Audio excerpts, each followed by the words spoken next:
વાળા અને એમની સાથે જે આ પાંચે મિત્રો આપણા જે એસટીના કર્મચારી હતા એ કર્મચારીઓના મુદ્દાને લઈને જે અમરનાથ ઉપવાસનું જે આંદોલન હતું એ આંદોલનનો આજે સુખદ અંત આવ્યો છે.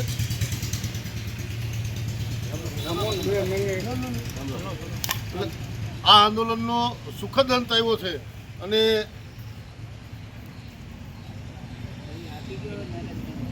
તંત્ર દ્વારા આપણા અહીંના સ્થાનિક આગેવાનોને સાથે રાખી અને વિશ્વાસ આપવામાં આવ્યો છે કે આ બાબતે જે ઘટતું હશે એ તાત્કાલિક ધોરણે પૂર્ણ કરી અને જે પણ આ કર્મચારીઓને અન્યાય થયો છે એને તાત્કાલિક ધોરણે ન્યાય અપાવવામાં આવશે.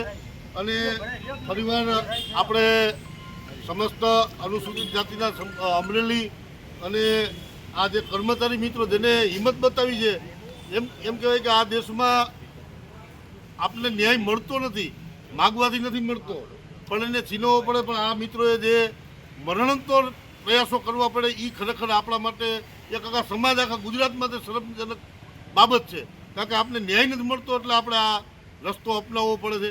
અને ઘણી બાબતો એવી છે કે આ જે સામાજિક જે પરિવર્તનની ગતિ છે એ મંદી પડી ગઈ છે, એનું આ આપણે પરિણામ જોઈએ છીએ. જ્યાં પણ કોઈ પણ પરિસ્થિતિ હોય એ પરિસ્થિતિની અંદર આપણા કર્મચારીઓને ક્યાંક ને ક્યાંક અન્યાય કરવામાં આવે છે.